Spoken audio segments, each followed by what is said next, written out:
as you have mentioned, that hailing from Aho Iloilo, we are only about 7 minutes walk to the sea.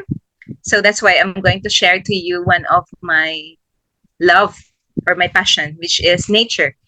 I love the mountains, I love waterfalls, I love the sea, I love growing things, but I really, really enjoy the sea. I love snorkeling and swimming. So that's why I'd like to talk to you about the lessons that I have gleaned from the sea. And I hope that you are also able to get some lessons out of this presentation.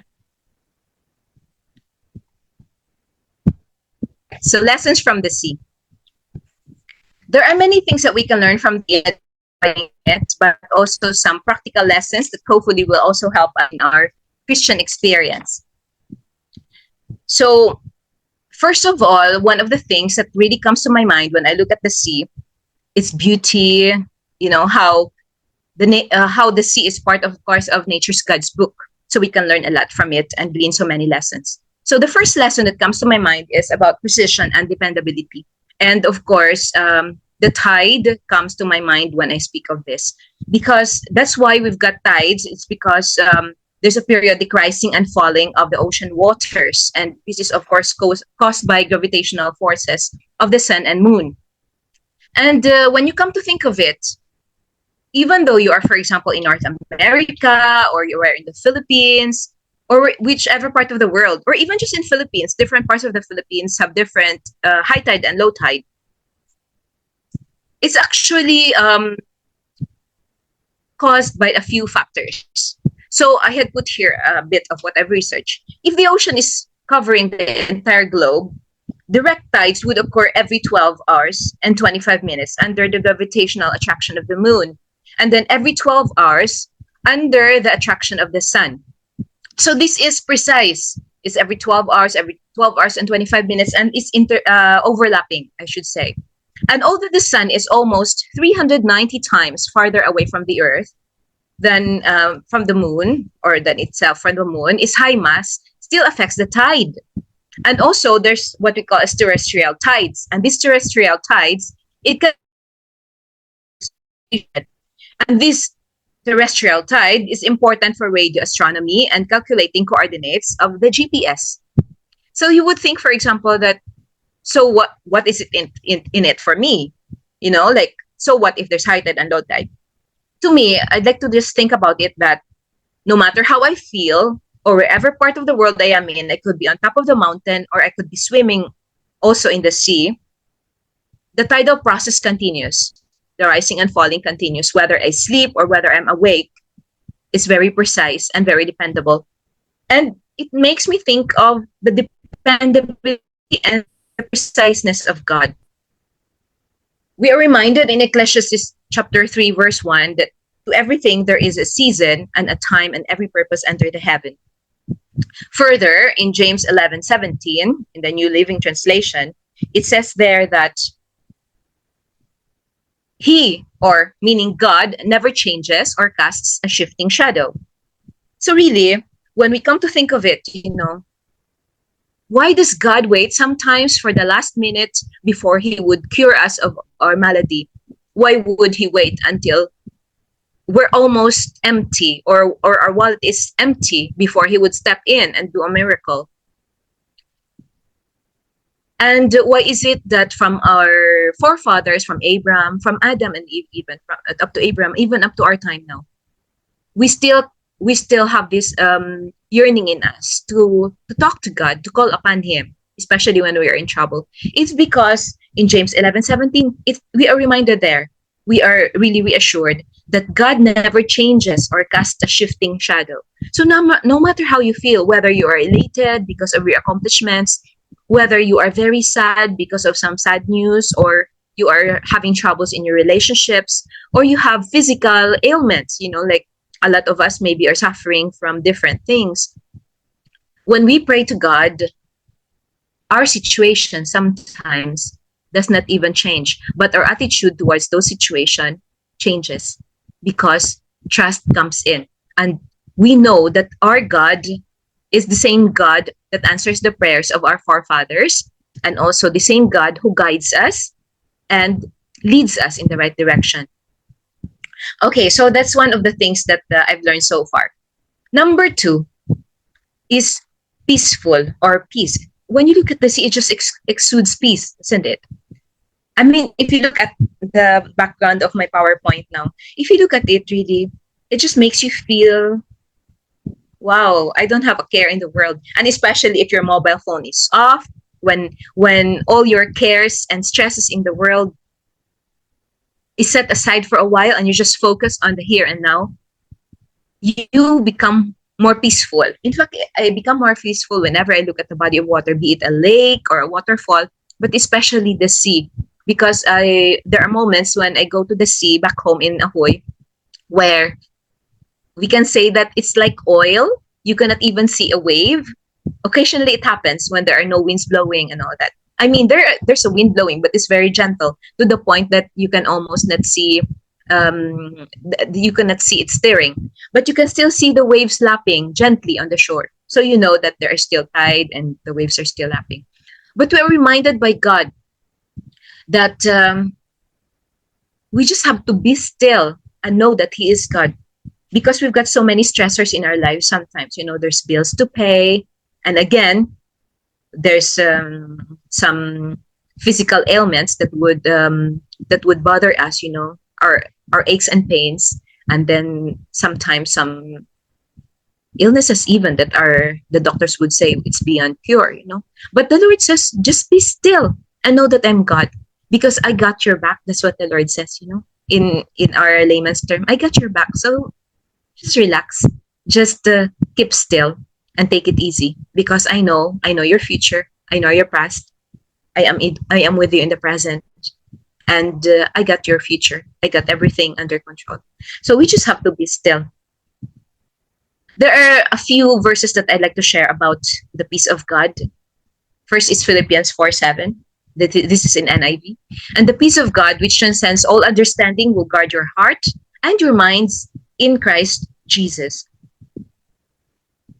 There's another one, and this is found in Ecclesiastes 7:1.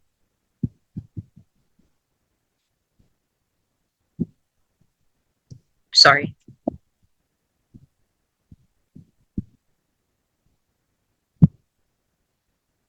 You will keep him in perfect peace, whose mind is stayed on you because he trusts in you. Again, that perfect peace is attained when we focus our eyes on Jesus, when we focus our minds on Jesus, because we trust in Him. There are many diverting tactics that Satan would use. He would use sometimes materialism. He would use our pains, our crucibles in life. He will cause our troubles so that we cannot be at peace. But God doesn't promise us that He will not let us experience these things alone. He promises us that He will be with us every step of the way. And God doesn't even promise us that, I'll take all these problems away from you so you don't have to stress. But God's promise is that He will be with us through it. He will guide us and He will keep us. And He will give us that perfect peace, no matter our circumstances. Because as what I mentioned earlier on, sometimes when we pray to God, our situations may not change. Our pockets are still empty. Our health issues still baffle us and affect us physically, mentally, and even sometimes spiritually. But when we pray to God, He gives us that perfect peace.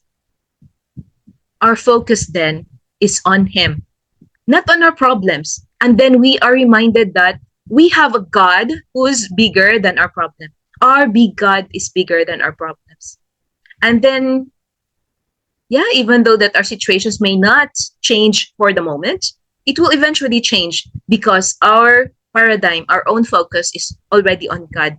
And then eventually everything smoothens because God promises us that if you just trust me, I will give you the perfect peace. And I help to focus my mind upon me. God wants us to focus our minds upon Him so that our attention will not be on our problems and on our cares on this world, but our attention will be on Him. Okay, so the first one, just to recap, so the first one, of course, is position and dependability. And number two, of course, is peaceful or peace, you know. Lesson number 3 that I can get from the sea is perfect. When God created the world in Genesis 1:10, he called the dry land earth, and the gathering of the waters he called seas. And then God saw that it was good. In fact, in every creation day, the Lord will always say, it was good. It is very good, in fact. And to me, that denotes perfection, because when God would say good, it means it's perfect, you know. And when you look at actually all the creatures of the sea, there is symbiotic ecosystem. There's an ecosystem, there's a symbiotic relationship among plants, among animals. I will talk later about where do we come in as humans. Because if we just leave the sea as it is, the plants and the animals and their ecosystem, it's just perfect until sin, of course, and entered, and until man has decided to pollute the seas. Okay, so what makes me think that the sea is perfect? There are many reasons that why I think the sea is perfect and God's creation. Of course, it's perfect because God created the seas. But at the same time, there is just many sea creatures and many things about the sea that this makes me think, wow, it's beautiful. God really made this for me. I mean, in around, I think 2010. Yes. Yeah, 2010 was the first time that I went to Apo Island in the Marine Reserve Sanctuary. And during the time, we saw, I lost count how many different corals, soft coral, branching corals, hard corals. And the fishes that I can see, and also the sea turtles, is just so beautiful that while I was snorkeling, I cannot help but hum the song, How Great Thou Art. And I'm actually literally having sheds, you know, I was crying. I was having tears in my eyes while I was snorkeling, because I am so amazed at the beauty of God's creation underwater. And this is after sin. So can you imagine how the world was like, how the sea and the sea creatures were like before the fall of man and before the entrance of sin? Everything was just beautiful. And I was humming along while I was snorkeling. I was doing that. And if somebody was there, because I cannot sing at the top of my voice, I wanted to sing How Great Thou Art, but I cannot express it. So as I was snorkeling, I mean, this is just a typical example of what you see underwater, but multiply it maybe 5 times, 6 times, and many times, because there's just not enough of words to express, you know, what you can see underwater. And when you can see, for example, the big sea turtles, some of the sea turtles were even bigger than me. And as they were just swimming gracefully and peacefully, I was thinking, why are mankind so stressed? Why am I stressed? Look at the sea creatures, look at the sea turtle. It's just swimming so beautifully, so gracefully, doing like that, you know, swimming and eating seagrass. I was like, they don't have a care in this world. Why are we stressed when we have God to provide our needs? Because that's what He promised, right? He promised us He will provide all our needs. So really, we have nothing to fear, and we have nothing to be stressed about. Okay, there's another creature, for example, that comes to my mind. Do you know what it is? That is a parrotfish. And the parrotfish, it's got a big role in restorative process of the sea, because fishermen would step on the corals, the anchor that they drop will be destroying the corals, would have destroyed the corals. And what this parrotfish do, it would chew on the corals, and then its poop, or the byproduct of the dead corals that it had chewed, are fine sand. And that's where we get our beautiful white sand from, because this parrotfish poops fine sand after it eats dead corals. So to me, it's just perfect, because this is after sin already, you know, and yet you can see the beauty and the usefulness of the creatures of God. There's another thing that comes to my mind, and this creature, we know him as Nemo, is actually a fish. This clownfish, it lives on sea anemone, and the sea anemone, or the sea anemone, these are toxic to other sea creatures, to other fishes. And yet this is the habitat of the sea anemone. Of the clownfish, or we popularly know him as Nemo. We have watched on the cartoons. To me, this is another demonstration of God's perfect creation, because even after sin, they coexist in relationship. The the clownfish would clean the debris and would help it, and then at the same time, the sea anemone provides a home for the clownfish. There are more. I could talk more, and I could talk endless about the sea, because there's just so many sea creatures that fascinates me. But those are just two. Why I think that God's creation is perfect.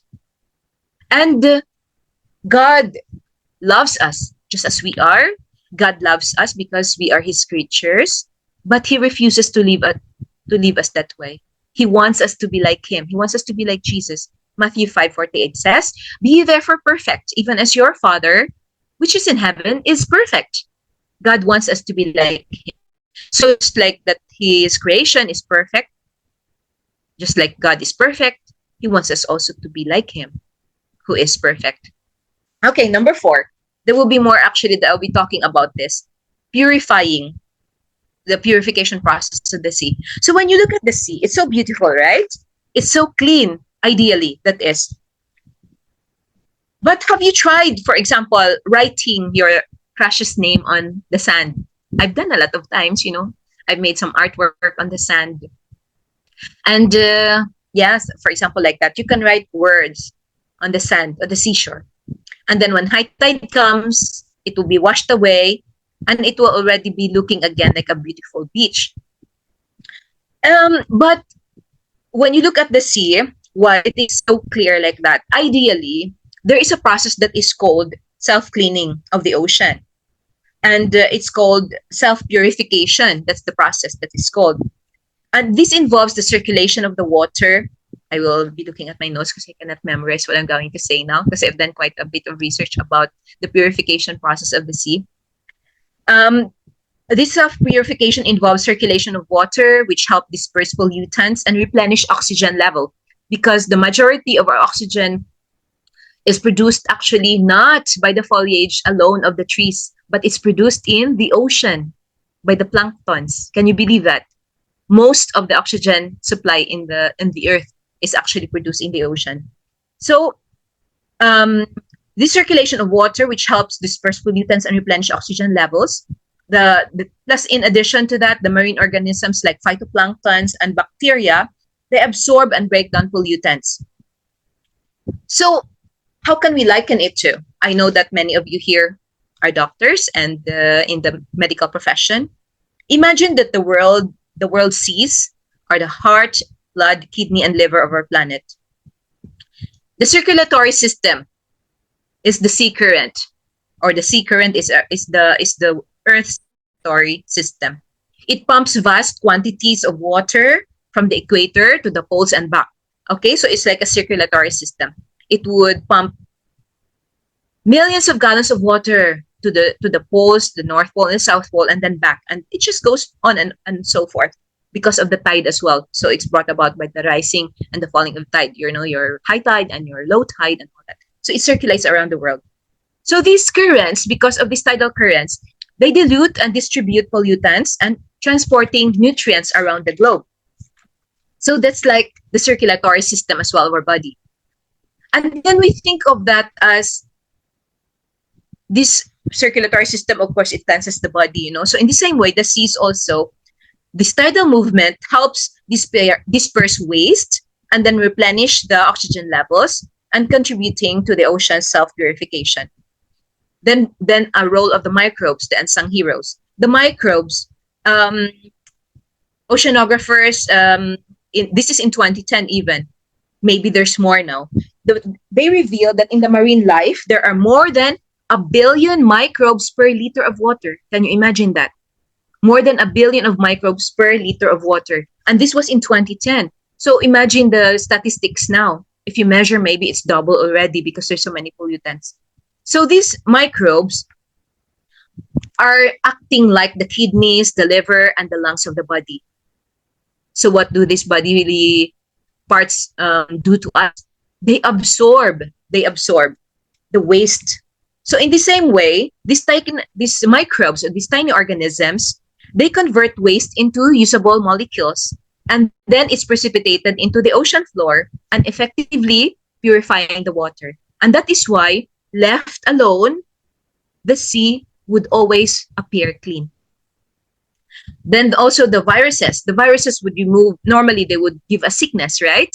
But in the sea, the viruses would remove sick and weak and old microorganisms that's found on the ocean floor. It would just eat it up, plus the microphages as well that's in there. Then, because of this, they break down organic matter, such as leaves possibly, that would go there, and dead fish. And that's why that the dead fish that would be on the ocean floor, after some time, it disappears because the viruses, the bacteria, the viruses, they would just attack it. They break down organic matter and play a vital role in maintaining the ocean's health. If we like to think of it, the microorganisms are categorized into three. There's the decomposers, there's the producers, and the consumers. So the decomposers are your viruses and your bacteria, which help regulates the microbial population, and then the breaking down of the organic matter. So those waste that's organic, they would break it down. Then the producers would be your phytoplanktons. These producers are the ones that produce the oxygen because they are essential for marine food web, and they perform photosynthesis. These phytoplanktons, they produce photosynthesis, thereby producing oxygen and capturing carbon dioxide. And which is why, because of course our world is mostly made up of water compared to land, which is why that the most amount of oxygen is actually supplied by our oceans, not by the land and not by the trees, but the oceans, the phytoplanktons. And of course, lastly is the consumers. The consumers are like the crustaceans, the crabs, the lobster that many people would like to eat, but they are actually eating the debris and dirt of the sea. Even the, what do you call that? Even the sisi, talaba, the tahong, ones that eat up the debris and other pollutants of the sea as well. So they contribute to nutrient cycling and waste removal. So this is why that the sea it reminds me of the purification process. That humans play a huge part. They estimate actually that this was in 2022. There is a group called Ocean Cleanup. They estimate that in 2022, 88% of the sea surface is polluted by plastic waste. 88% of the sea is polluted by plastic waste. Can you imagine? So 88% of the pollutant is not from the dead fish, from the corals that's dead. It's from humans. It's from plastics. And so they collected, and just in 22 alone, they have removed 8 million kilograms of plastic. That was in 2022. So you can multiply it many times over, because now in 2024, there are more rubbish. So we do have a part in helping purify our sea. Now, let's apply it in spiritual matters. Thankfully, humans are not left to our own devices to purify ourselves. We are reminded in 1 John 1:9, if we confess our sins, He, or God, is faithful and just to forgive us our sins and to cleanse us from our unrighteousness. And what do you call that? The root word of the word confess there is actually a Greek word. It's mataneo. Mataneo is a Greek word that means literally to change one's mind or to repent. So when you speak of confessing there, it's repenting of your sins, but at the same time changing of your own state of mind. And that is done through Jesus. And the word cleanse there in Greek comes from the root word kathrisi, or from the root word again, katharos, which means pure or clean.